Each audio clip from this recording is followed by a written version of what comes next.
This episode of Return to Tradition was brought to you by the Saintmaker Catholic Life Planner Toolkit, a resource using Catholic wisdom and modern science to help you achieve that sanctity God is calling you to. Thousands of Catholics are on the Saintmaker journey, and you can join them with a 90-day risk-free trial offer backed with a 100% refund guarantee. Go to www.thesaintmaker.com/return to tradition to learn more and use promo code return to tradition to save 10%. A story flew under the radar recently that I really wanted to bring to your attention. A man kind of lost it in the Vatican Museum. He damaged priceless ancient artifacts from the Roman Empire. It was generally the example of the ugly American because he wasn't American. These kinds of things happen more often than we'd care to admit, but I want to use this story to point something out that we've all noticed. There's a real problem of real ugliness in the church in our time. You see it with art for the Synod of Synods, which opens itself to parody, like this image a listener sent to me late last week. But in reality, this ugliness is something to take seriously, since beauty is something that points people to the faith. Let's get into the story. Unfortunately, this all happened mid to late last week, and I think it really does help launch the discussion, even though it looks relatively unrelated to the overall story here. Headline from Reuters.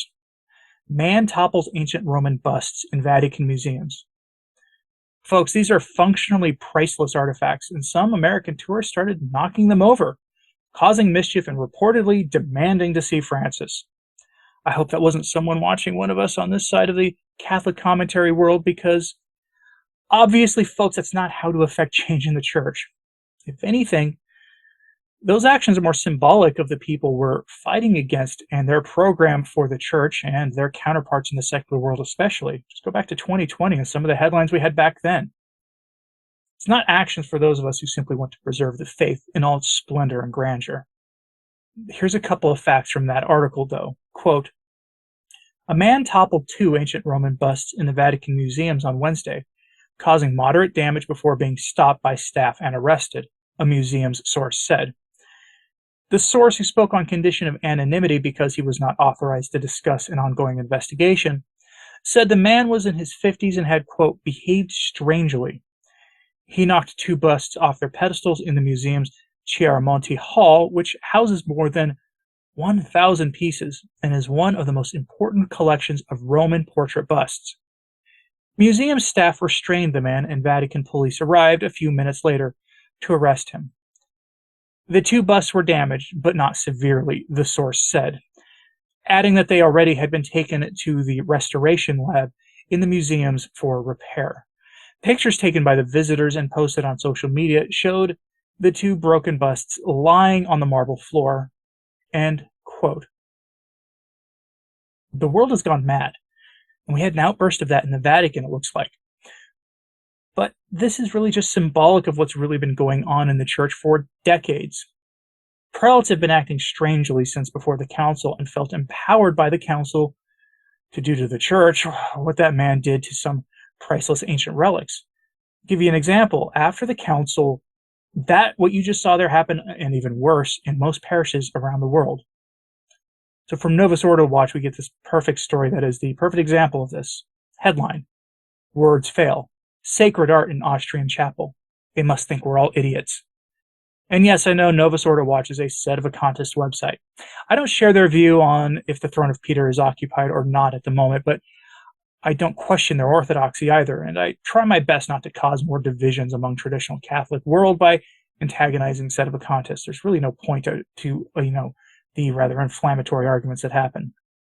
That having been said, the image that goes with that article looks like someone took red paint and a paint roller and just painted random lines in a chapel.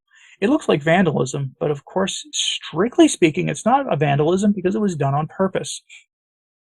From their article, quote, what you see in the image is not vandalism. It is much worse. The red doodling on the walls and the ceiling is the work of Austrian artist Otto Zitko, perpetrated in 2003. He was commissioned to deface the holy space like this, apparently by the pastor. The location of this frightful abomination is a side chapel dedicated to St. Andrew the Apostle. That is part of St. Andrew's Parish, Sancta Andrea, in Graz, Austria. It lies within the Diocese of Graz-Seckau, where Bishop Egon Capillari was in charge at the time this blasphemous work was carried out. The diocese, now headed by Mr. Wilhelm Kratzwaszki, is not even ashamed of this profanation of the sacred. On the contrary, they showcase the quote-unquote artwork on their website as part of a page advertising church tours in the diocese. More photos of the professionally vandalized side chapel are available at the following website, which they then have a link to, which is devoted exclusively to the art of St. Andrew's Parish. This explanatory message found on the above linked page notes that Zitko had been invited to quote-unquote charge the 11-meter high chapel space with a graphic network, giving it an existentially appealing density. No doubt there is something incredibly dense about this, although we suspect it is a bit short on appeal, existential or otherwise. As for the profound meaning of the doodled lines, the page from the diocese explains, quote, "The color and form of the spatial drawing suggest the association of a blazing fire. The biblical images for this range from the burning bush to the Pentecostal fire that seized the apostles. Fire and the Spirit are synonymous to indicate the presence of God." There you have it. It's really all very edifying if you're gifted and hip enough to understand it. End quote. And I'm betting that, like you, I'm clearly not gifted enough to understand what they're going for. Give me some Michelangelo any day instead, or the art from the 1st century even, which is much more simple and primitively done, but still evokes the sacred, still bears a sense of holiness to it, which these doodles just simply do not do. But making that art must be a great job if you can get it, since it can't have taken much intellectual energy to craft, unlike actual art from a variety of different traditions, which all involves the artist putting something of themselves into the place they're making.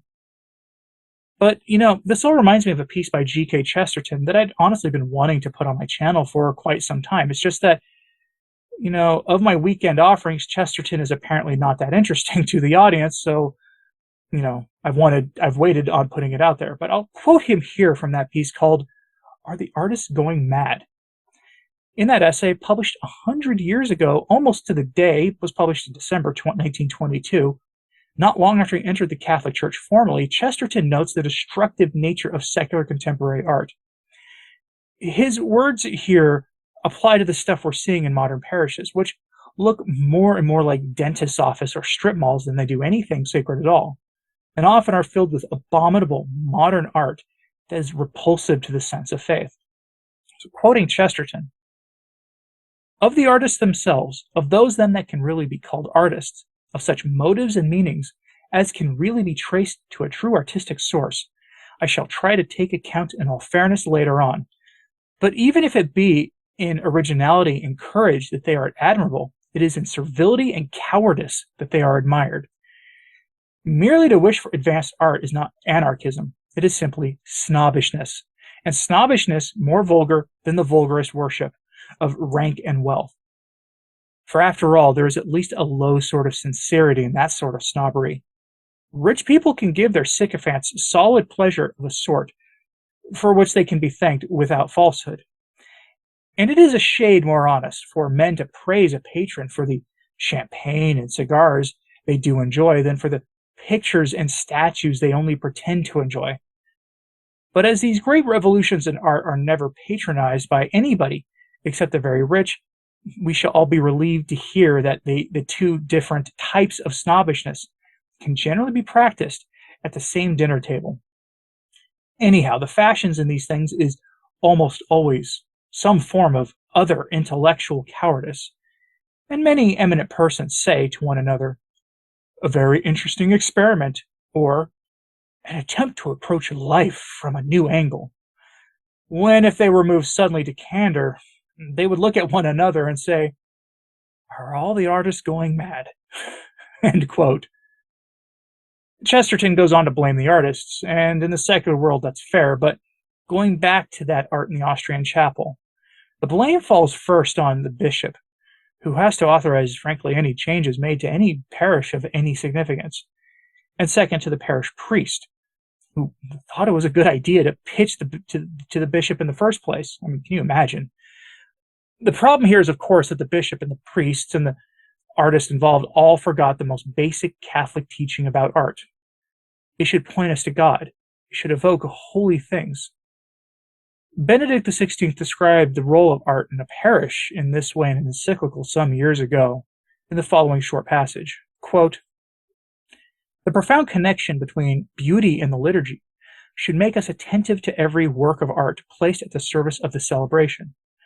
Certainly an important element of sacred art is church architecture, which should highlight the unity of the furnishings of the sanctuary, such as the altar, the crucifix, the tabernacle, the ambo, and the celebrant's chair.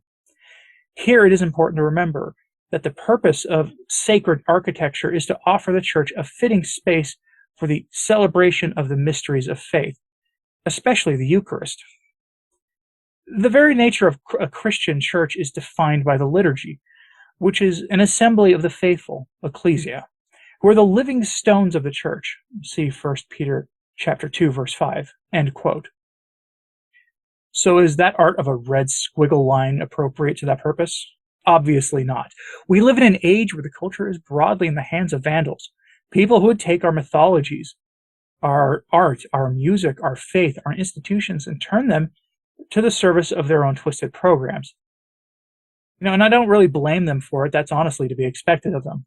What I do blame them for is pushing back so hard against us when we point out that beauty is its own good, because beauty reflects God.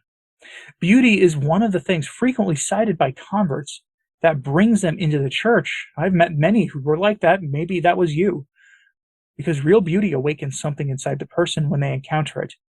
It awakens that longing for God that is often suppressed by the ugliness and vulgarities of the secular world. Maybe, just maybe, that's why the bishops and the priests and the artists who did that to that parish did exactly what they did. It's probably why the artists in the secular world do what they do too. There's a sense of beauty that has to be knocked into a sleep state because they've imbibed too much of the values of the secular world. It's a pretty big problem in the church right now, given that the state of the Synod of Synods and the secular program for the church emerging out of pretty much every country right now. But I'm curious, what did you think of this? What do you think drove that man in Rome to knock the relics over and then demand vociferously to see Francis? Can you see the linkage between that and that chapel in Austria? Let me know in the comments, please. Like and subscribe if you haven't. It really does help, as does sharing these messages on social media. That helps enormously as well. As always, pray for the church. I'm Anthony Stine. Ave Maria.